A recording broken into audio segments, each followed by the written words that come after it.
Welcome back to our show here today. All right. How do you like that? Very nice. That's all part of our movie. By the way, no kidding. Bruce and I are actually discussing a movie through my company that we're going to be doing soon. I won't make any fun about it, but it's actually, we're looking at a remake of one of Bruce Lee's classics. And of course, you'll see some of these kids in that film. We're hoping to release it later on this year in Trinidad and Tobago. It's discussion stages. Now, Bruce, off camera, we were discussing that parents have been coming to you. And just last night, you were dealing with several special cases. I know Kiran is also involved in some of that. If both of you can elaborate on me on that for me. Let me start with Bruce first, Kiran. Yes, after last night, a parent came to me and said that my son is doing so badly at school, and what can we do about it? And they have already taken him out from many other activities that he was focusing on too much, and the video games and stuff like that on the net. Video games are becoming a problem, aren't they? Because kids are spending more time inside. They're just sitting down doing this. No recreation, no physical recreation, of course. And they're just spending time with it. Do you think it's actually hurting children now? It is, because in the way they model these games, it affects the child's mind in a way that, they can't get out of it. And they spend no time outside of those games. So it's important that, we redirect their mind and the focus on things that that will affect them and their adult life in a more positive way. Kiran, you come from one of the finest families in, of course, San Fernando and, of course, here in Trinidad. And I know that your involvement in something like this, you bring not only your business experience, but you come from such a wonderful family, extraordinary family. And no doubt all of this lends itself. And the fact that you can also contribute to this type of development, particularly for the young minds and people.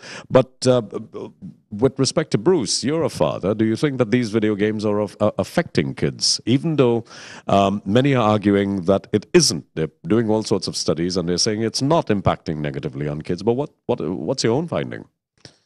Actually, I've noticed that the kids that play more video games, they become more introverted. They don't want to go out and socialize. They spend all their time with the video game at home. They can't speak to their parents. When they're in the car going out with the parents, they play the video game in the car. When they get out to wherever they reach, more video games. And as they did into teenagers and young adults, they continue playing video games. So I was making the point the other day to someone that very soon we'll forget how to speak, we'll forget how to write, we'll forget how to talk, because everything is with fingers and using eyes to look at a TV screen. This video game thing is ridiculous, because we'd noticed that a lot of youngsters who play these games, for instance, in Japan and so on, are suffering, and the suicide rate is a lot higher. And when we ask the question why, and we look at the kind of video games that are coming out now, it's about violence and killing. And you get points, you get awarded in these video games for killing. Something has to be wrong psychologically with the wider society out here. And groups like what we have here engenders discipline in young minds to work towards helping each other and to grow the mind with the body and the spirit so that we become better human beings, to help as opposed to wanting to fight. We don't teach fighting in our school. Yes, you do learn to defend yourself if the need arises. But what we realize is that from all this discipline and training that we get is that people tend to stay away from a successful martial arts student. You develop an aura around you where nobody wants to come up to you with a negative approach or wants to attack you.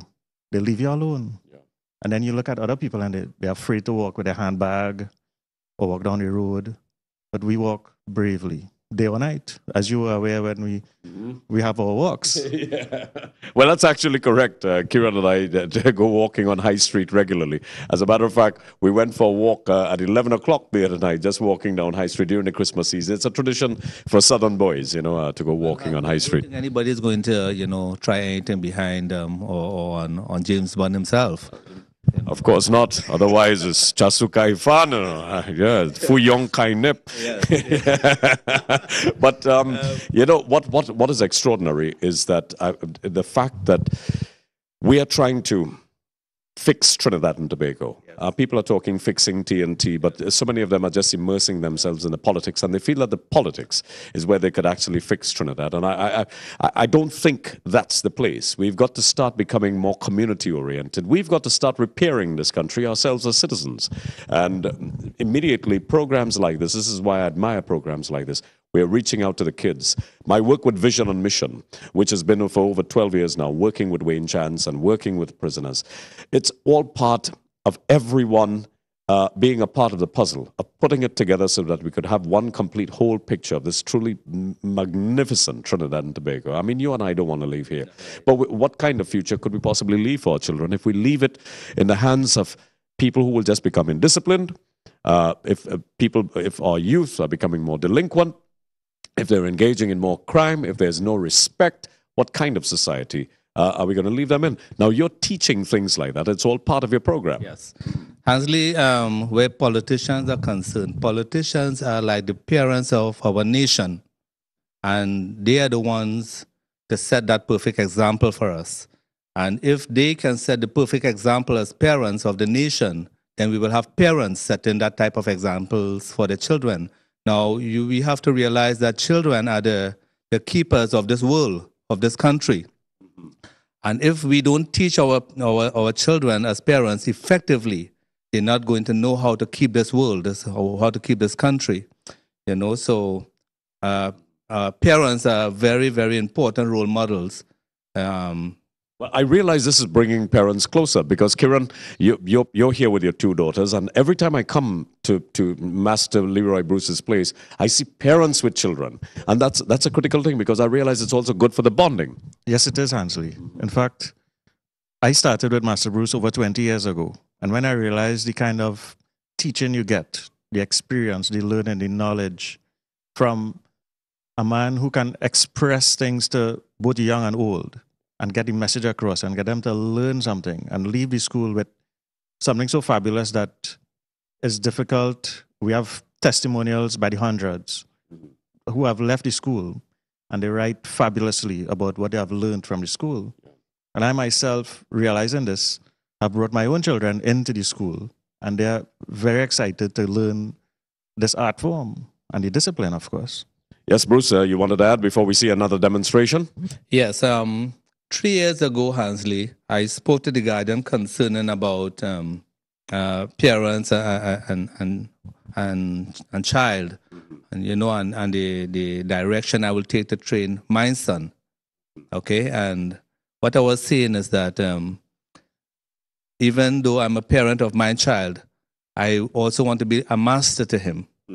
Right, so that I can set that kind of example, and that's mentoring, isn't it? It is mentoring. So we have this type of relationship like master and disciple. And since I started that today, he has taken that direction. And I'm very, very proud of him. In other words, I sort of let go certain things because parents today, they don't like to let go of their power. And they like to hold on to that power so that you know, they can take control over the child for many, many years. And sometimes we see where parents are taking control over a child that is about 60 years old, right? Hi, son, where are you? Or what time are you coming home? And stuff like that. So you give them no time to grow in their own way. You realize Karate Kid also taught us that, well, the Ralph Macchio's version, and then, of course, we had the version with Jackie Chan and the son of Will Smith, which was a beautiful film that showed, you know, this excellent relationship of this young boy who really was trying to find himself, and of course trying to find himself even with his own mother. And the relationship he developed with Jackie Chan, I think, is one of those extraordinary relationships that human beings strive for. Yes. Yeah, so, and what Jackie Chan was also saying to the kid is that martial arts is everything you do. In the way you sit, in the way you speak, in the way you sit to eat your food, and everything that you do is martial arts. So it kind of inculcates that type of discipline in the child's mind.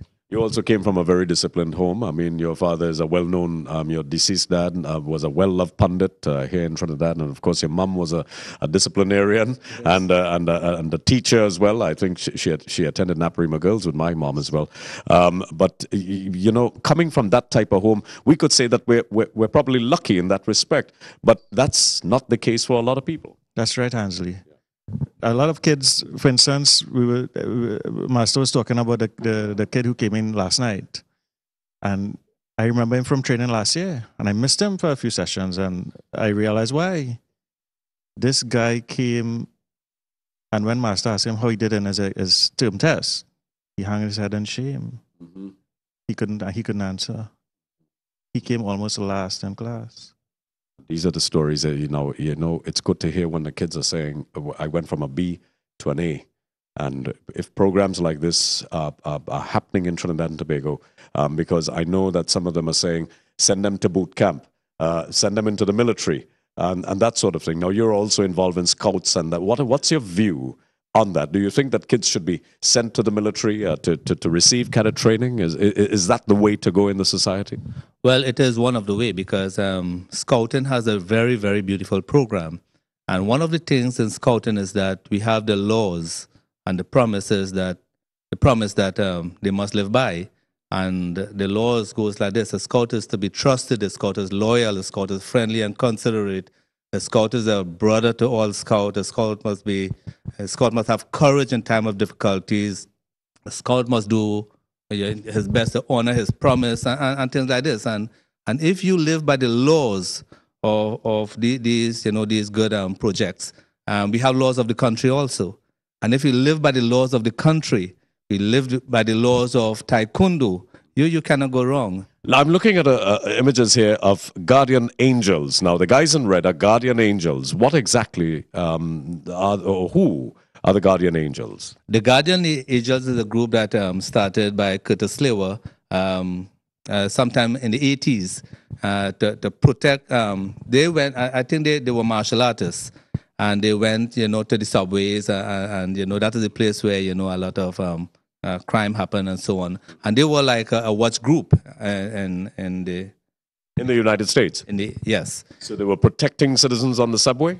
That's right, right, and it was a community service. And if you look at the screen there, you will see myself doing some training with them in New York, right? So we also have a small group of guardian angels here in Trinidad and Tobago, and you see that we're doing community service with the Mother Teresa and so on. And they know Taikundo too? Would you imagine Taikundo in those saris? I think they do. And we have to thank Ms. Beatrice Ramuta Singh for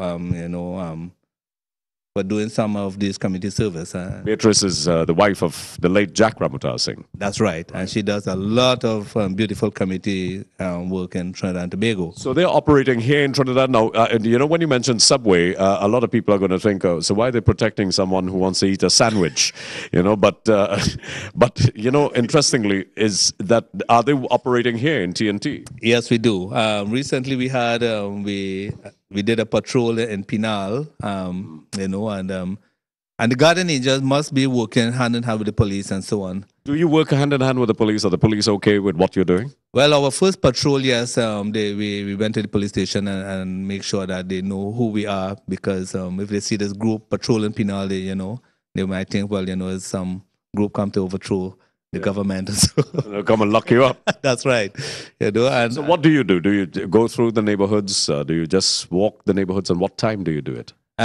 We mostly do it in the evening time, right? We don't, of course, we're not supposed to carry weapons and so on. So at this point, we don't go like late at night and where people think that, we are trying to avoid them doing their type of activities.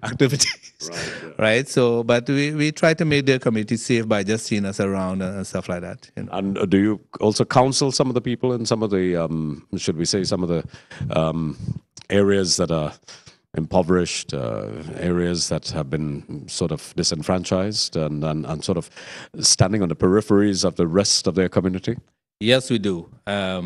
So whenever, they have any kind of problems and so on, they would have a number that they can call us, and And not that we're going to beat up anybody, but our presence alone will kind of make them safe. Let's go back with some further demonstrations, gentlemen. What are we going to see next? We're going to see where, in case you're held by a gun, what could be done. All right. With an orange gun. In fact, if a fella stuck me up with an orange gun, I'll start laughing first of all. I say, wait a minute, who walks around with an orange gun? But anyway, but this is, in all seriousness, this, of course, is how you respond to a person who holds you up. That's right. But at the same time, you have to use a lot of common sense, Hansley, because... At least talk to the fella, you know what I mean? The fella's standing there with a gun.